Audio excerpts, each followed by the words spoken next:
But the panel we have now, our last panel, are we losing the media we need for democracy? And that's going to be moderated by Barbara Trionfi, the Executive Director of International Press Institute, with Timothy Garton-Ash, the Professor of European Studies at Oxford University.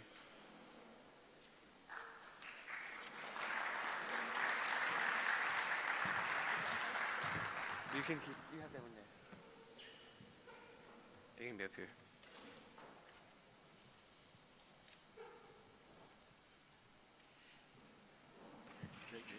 Are we losing the media we need for democracy? In times of when security concerns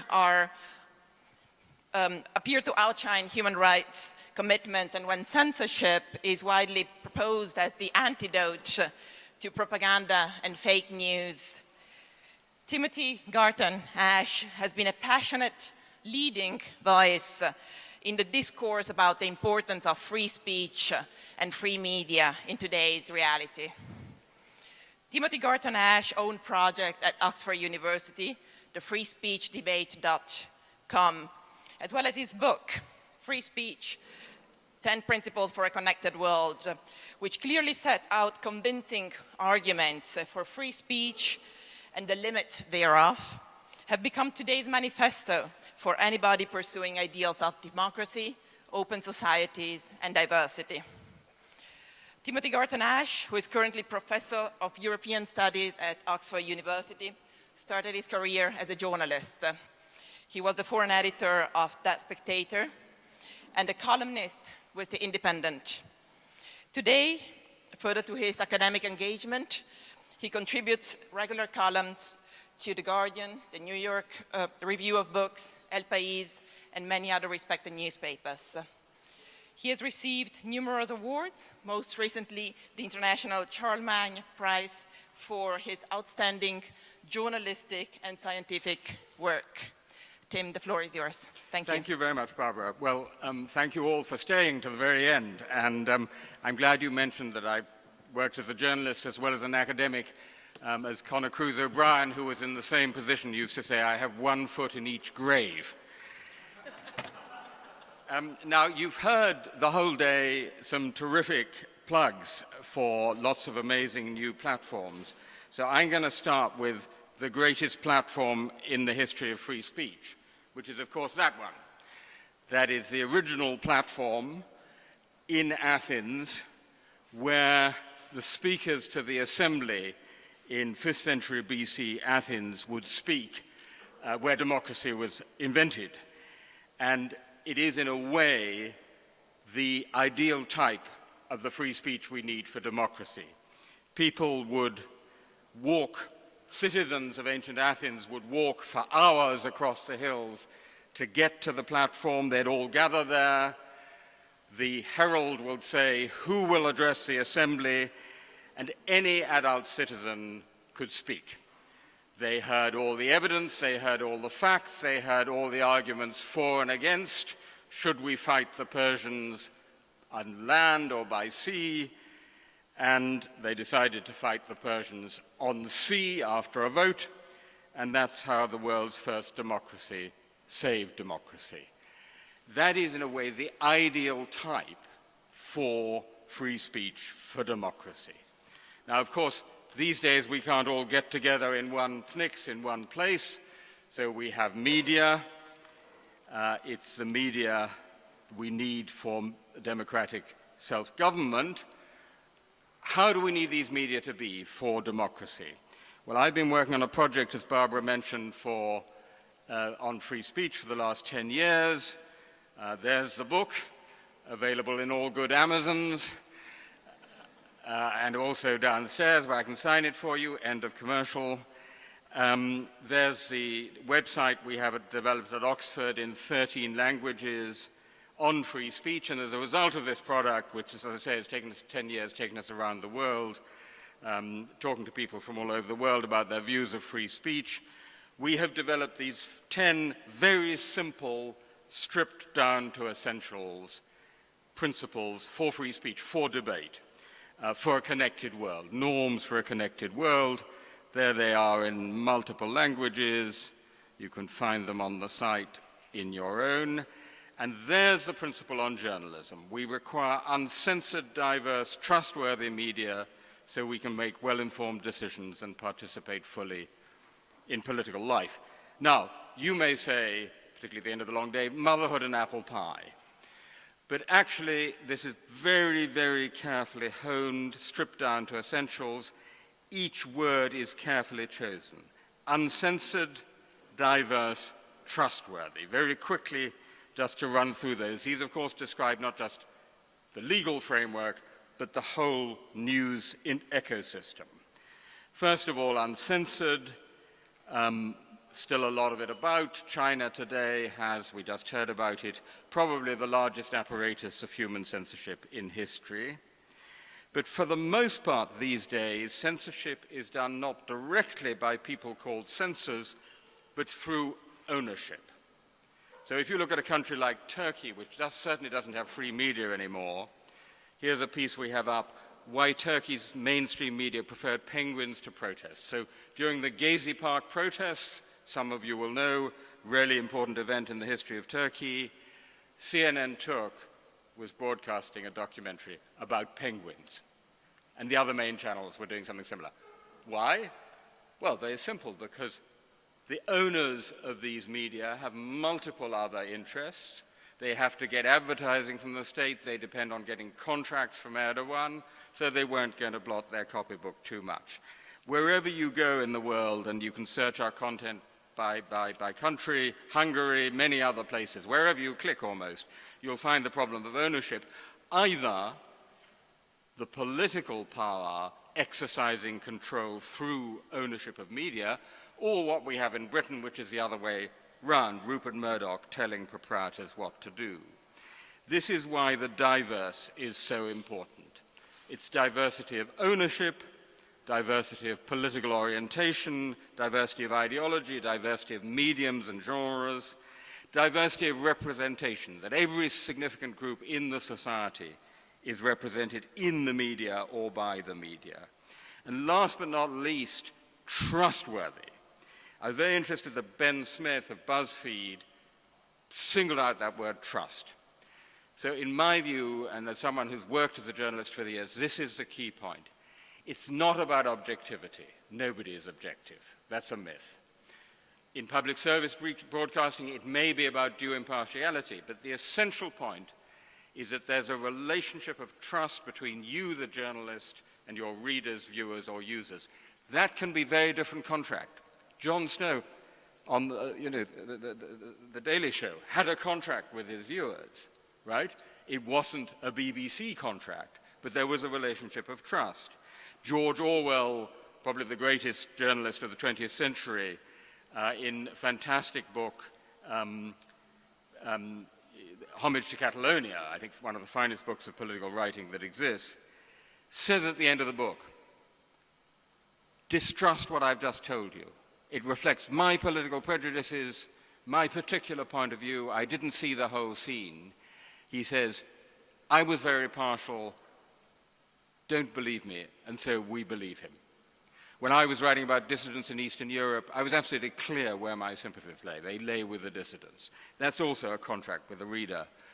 Ryszard Kapuscinski, someone I used hugely to admire, it turns out he'd broken his contract with the reader because he told us it was fact, it was reportage, but actually he'd made it up or he'd taken other people's stories.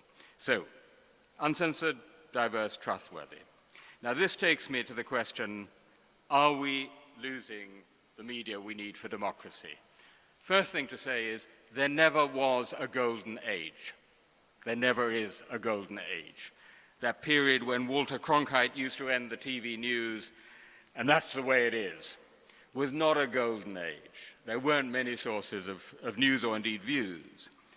What's happened with the internet and now the smartphone altogether is that the opportunities have become much bigger, but so have the risks. The upside and the downside have just been magnified enormously. The upside, there's much more information. You can directly engage as a citizen in the conversation, like someone on the PNIX. You can participate, you can sign an e-partition, a like on Facebook. is a form of political participation. You can see people directly on YouTube. Fact-checking. People talk so much about fake news. Fact-checking has become much, much easier because of the internet. Actually, on Twitter, for example, there I am on Twitter, I once posted a piece of fake news, by mistake, I hasten to add. Within 2 minutes, 3 people had called me out on it. Twitter is brilliant in that respect, and diversity, too. Many more diverse voices can be heard directly through the internet. In India, you see this as, for example, there's an operation called Dalit Camera, which is about bringing you the voices and faces of the Dalit, formerly called the Untouchables, directly to screen. So there's a huge, huge plus. But let me now go to the downside, to the minus, to the risks. And I would say they are, first of all, that the effect of the internet and smartphone on our media is at one and the same time massive fragmentation and massive concentration. And both those things are a problem. So fragmentation, simply because the internet offers an infinity of outlets, a near infinity of outlets, people are in different places across the board. And the question is, does this produce the famous echo chamber and filter bubble effects? Now, this is still a question out there. Many people assume the question is answered. In a way, the answer is we don't know. So Reuters Institute, their fantastic digital news report, actually quite skeptical about the proposition. They actually were suggesting that in many respects we have more diverse, particularly in distributed media and search, more diverse news. It's not the echo chamber. On the other hand, if you go to another colleague of ours at Oxford, Jonathan Bright at the Oxford Internet Institute, he's done a great study using Twitter's data, Twitter's open API, which makes, I think, a compelling case that it depends who you are.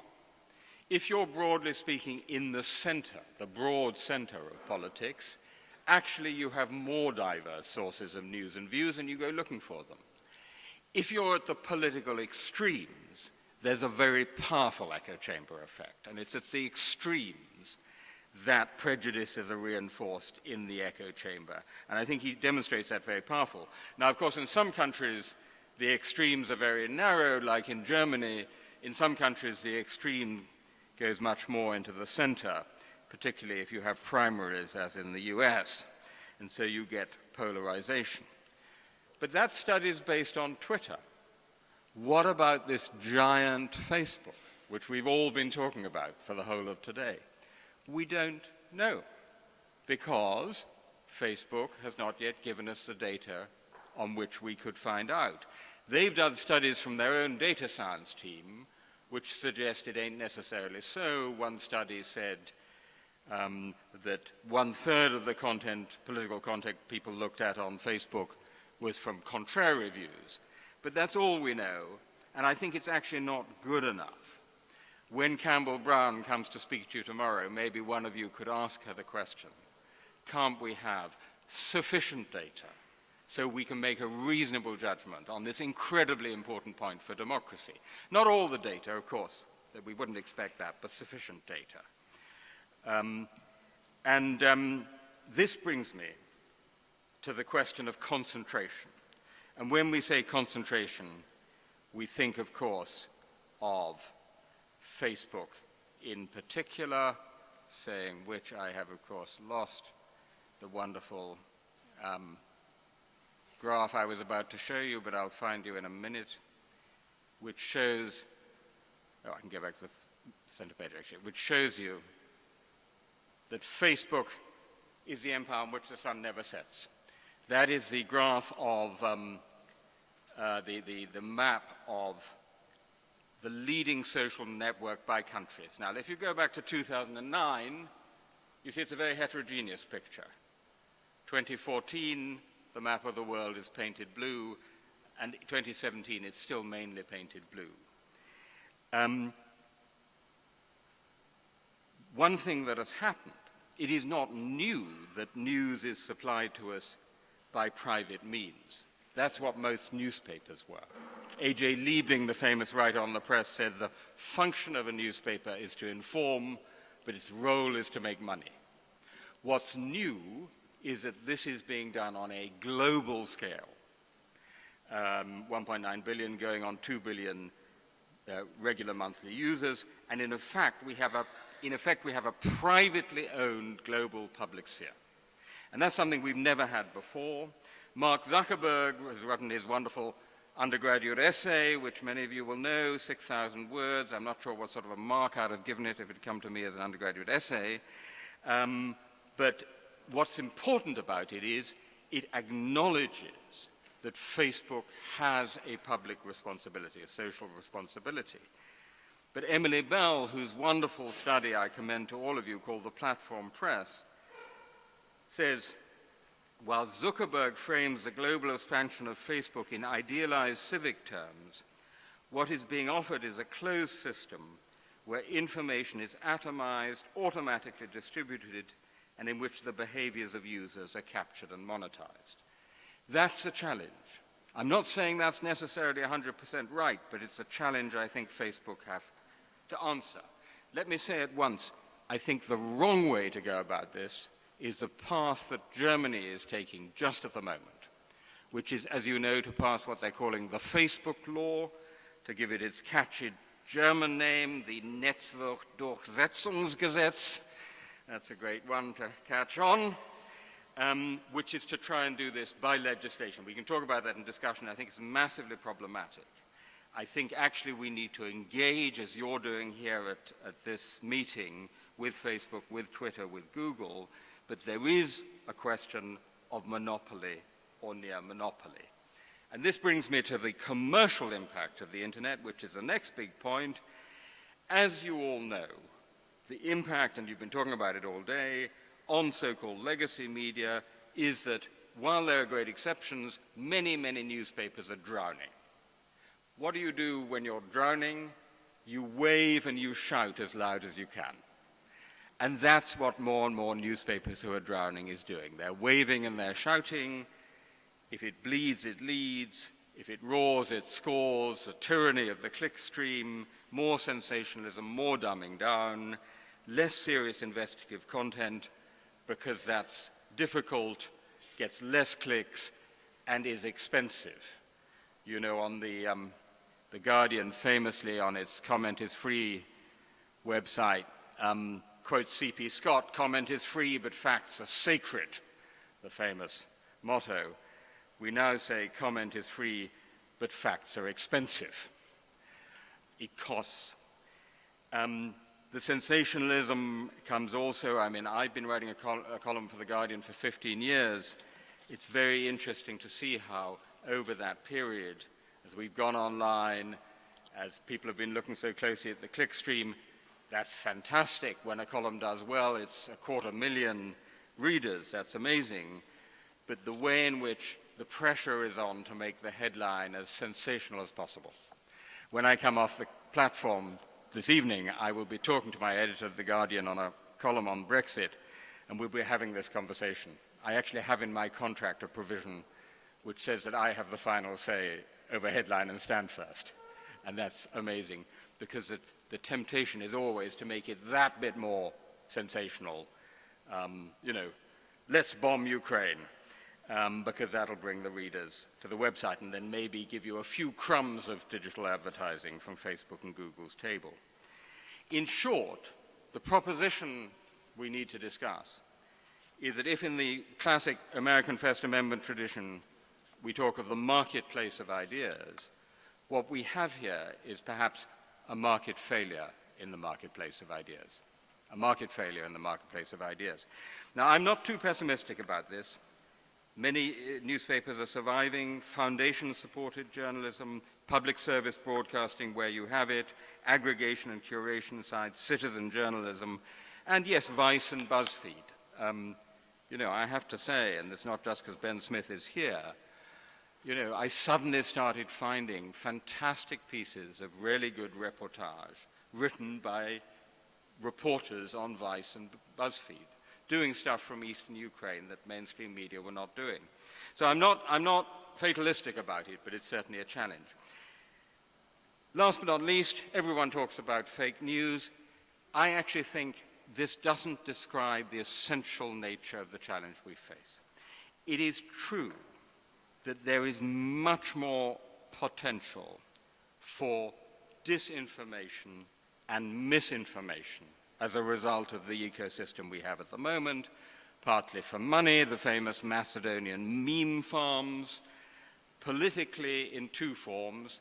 Firstly, foreign powers intervening. Putin's Russia takes the gold medal for misinformation and disinformation because they set out very systematically to work out how you would do this. And then, of course, domestically, disinformation pushed out by domestic actors, like, for example, the micro-targeting done by the Trump campaign in 2016, using Facebook particularly well, using the dark posts. Here's this interesting graph showing that at the peak of the American election, actually fake news stories were growing viral and being engaged with more than true news stories. But actually, I would put it to you that the biggest problem we face is not fake news, but Fox News. It was Fox News, not fake news, that essentially won the election for Trump. And when I say Fox News, I mean in the broadest sense Fox News. And this is my last point, and then let's go back, let's open it up for discussion. So if we go back to the PNIX, to the platform in ancient Athens, where free speech for democracy was discovered, you also had there was, forgive the slightly portentous term, the epistemology of democracy. The epistemology of democracy said, we agree that there are things called facts. We agree that there's evidence. We agree that there are logical, rational arguments. Greek philosophy was on at that at the same time. We may disagree very strongly about what's the right argument and what's the right conclusion, but we basically agree on the facts and how we should argue about them. Now, in the world of populism in the broadest sense, of alternative facts, this basic epistemological proposition is put in question. Great example, Donald Trump says Barack Obama wasn't born in the United States. Barack Obama thereupon publishes his birth certificate. End of story, you and I might think. Not a bit of it. Donald Trump says, I savor this quotation, many people feel that it wasn't a proper certificate. Think about that. It's not just many people think, it's many people feel. I may think this jacket is blue, but you feel it's pink, right? And your feeling, your emotion trumps the evidence. And actually, by some polls, 30 to 40% of Americans still say they're not sure Barack Obama was born in the United States. So the real challenge, in my view, is not so much fake news as such, as these powerful, emotionally appealing, simplistic nationalist narratives. Make America great again. Bring back control to Brexit Britain. On est chez nous in Marine Le Pen. These simple, emotionally appealing narratives. And the challenge is, how do you get into the echo chambers of populism and reach people who not only haven't heard the evidence, haven't heard our stories, but don't even particularly want to, because they'd rather have the warming solidarity of shared indignation. Now, we've talked most of today about the business of journalism and the technology of journalism. But I want to say this is, above all in my book, a challenge to the craft of journalism. Because let's not forget, journalism is also a great craft. And what we need, if I were 40 years younger, I would be trying to work out how to bring good evidence-based stories into the echo chambers of the populace, so they actually break through to the people who voted for Trump or for Brexit or for Kaczynski or for Le Pen. If there's a new George Orwell in the room, there's the challenge. Write the new Animal Farm about Donald Trump, Recep Tayyip Erdogan, and Marine Le Pen. Thank you very much.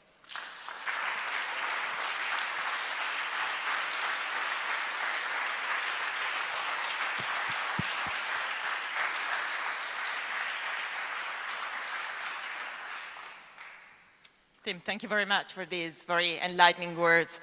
We don't have much time left, so I would like to open it immediately up for discussions and questions. It's okay? Okay, I have a big clock there, but okay, that's fantastic. But Peter. Any other one? Yeah, epistemologically speaking, that's what we're going to be doing later. You've just summed up some of the reasons that I really wanted you to come and speak, because we lack perspective. We're not thinking about 8th century BC Greece very often, and we're not using words like epistemological, which I'm actually quite impressed that I could say. Richard Gingras made a remark today which I'd like you to address, because it's very well addressed in your book, and I personally think, apart from some of the issues of trust we face, that it's actually the most important issue legally in the world right now and for journalism in the world right now, which is the effective spread of the First Amendment out of the US Constitution or out of the Bill of Rights into global significance and global dominance through the dominance of US internet companies, which have the First Amendment at the heart of their psychology, which is that you publish and be damned, that you publish, without fear or favor, and that then bumps up against legal hate speech, all sorts of other legislation, but it sits right behind Facebook's reluctance to accept some responsibility for what it publishes, and it challenges Emily's notion, for example, that they are in fact publishers. I'd love it if you would address that, please. Yeah, so Peter, thanks. Imagine an internet that had been designed by Russian or Chinese engineers. It would be so different that we wouldn't recognize it as the internet. We are so lucky. I actually think it will be one of the United States' most lasting legacies to the world, the internet, because it has free speech in a way hardwired into it. And, with a couple of clicks in most countries, you can virtually emigrate to the United States. So that's a great thing. There are two questions that follow when you have private superpowers, and I call them the private superpowers, the Googles, the Facebooks, the Twitter. One is, what do you do about other countries' laws? Okay? And that's a really interesting question, because some countries' laws are laws like Austria's laws or America's laws or Canada's laws, but North Korea's laws may be called laws, or indeed China's laws, but they're not laws in the same sense. I think the platforms should make their own judgments. They should have a graded approach to this. That's to say, if it's a democratic rule of law country like Germany, yeah, you abide by the law when you are localized in that country, okay, but not for content outside that country. If it's North Korea's laws, you make your own judgment. So that's point number one, but about laws and territorial sovereignty. What you cannot and should not ever comply with is the request to take it down worldwide, like Turkey saying to YouTube, take down these videos or we'll block the whole of YouTube. The second question is more difficult, which is about culture. I mean, the fact is, Facebook says global community, but there isn't in any deep sense one single global community, right, embracing 2 billion people. So I'll give you an example. Facebook banning full frontal nudity, but being quite relaxed about hate speech. That's an American cultural norm, which is now being exported to Facebook users worldwide. The French are much more relaxed about nudity, right? But much more concerned about hate speech. Shouldn't there be some way in which some respect is paid to differing cultural norms across users of the internet without allowing authoritarian governments to clamp down? I think that's the territory, Peter, in which we have to be, where there's a negotiation between the genuinely universal and the culturally particular. Thank you. I see a question down the end of the room and one here on the left.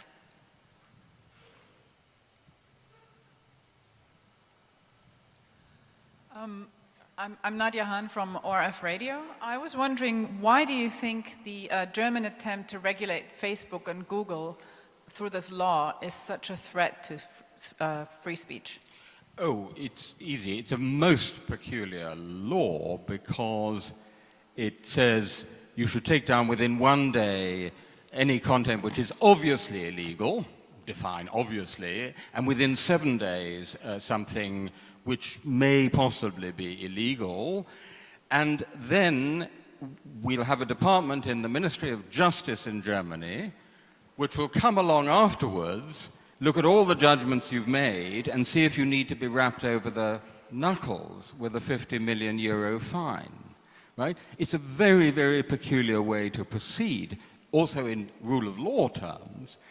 And the obvious result will be, I mean, it's just a no-brainer, that Facebook will preemptively take down more content than it should, because it's afraid of getting wrapped over the knuckles with a 50 million euro fine. So that's a really bad way to proceed, in my view. It is, in fact, imposing the duty of censorship on the private superpower, where Facebook's censorial decisions will be non-transparent, non-accountable, and non-appealable. Right? So you're privatizing censorship, similar with the right to be forgotten. I think it's completely the wrong way to go. Obviously, Facebook should abide by existing laws in Germany for users in Germany. That's clear. And by the way, can I just say one other thing? The whole way the debate is framed in Germany, and as you know, I've participated in this debate, is incredibly adversarial.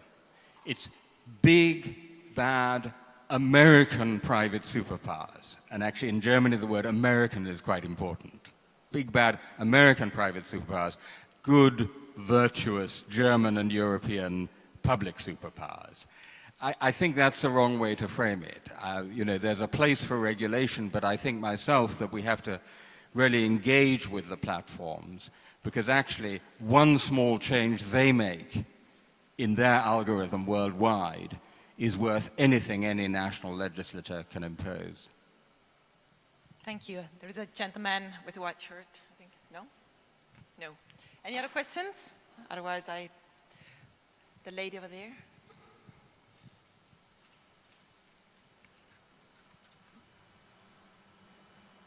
Hi.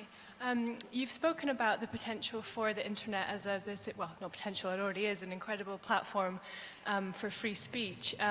Just to kind of play devil's advocate for a moment, I'm wondering whether something that's kind of occurred to me is whether the freedom of the internet can actually allow a kind of political escapism for people, which may prevent them from kind of activism in the real world, as it were.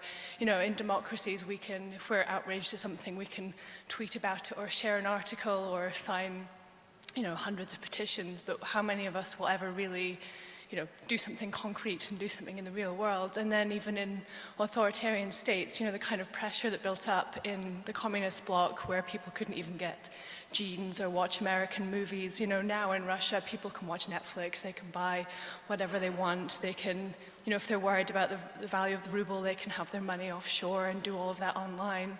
So to what extent could the internet kind of provide a kind of slacktivist route out, for free speech? Yeah, great question. I don't think that's the biggest problem. The biggest problem is, you remember Bruce Schneier said, surveillance is the business model of the internet, right? So what Google and Facebook and Twitter know about you is beyond a Stasi general's wildest dreams. And as Snowden showed us, if you put it together with what the NSA and GCHQ know about it, that's a terrifying surveillance potential. So I think, I have a very strong view that Facebook should not go into China, because Facebook in China would be a fantastic surveillance tool for the Chinese authorities. On the other hand, I don't, in terms of political activism, I don't think it's an ersatz, a substitute for it. I think the lesson of the Arab Spring and of many other experiences is you can't just make a virtual revolution. It always has to be the combination of the virtual and the physical. There wouldn't have been an Arab Spring if people who networked through Facebook had not ended up putting their bodies on the line in harm's way on Tahrir Square. So it always has to be the combination of the virtual and the physical, is what I'd say to that. One last thing, since I was mentioning what you might say to Facebook tomorrow. I remember meeting someone in Burma who'd been a kind of dissident writer under the military dictatorship. And she said, I had another life in another country called Facebook. It was a fantastic liberation for me, even though it was only virtual freedom. She was on Facebook as Pandora. But the trouble was that Facebook has this real name policy.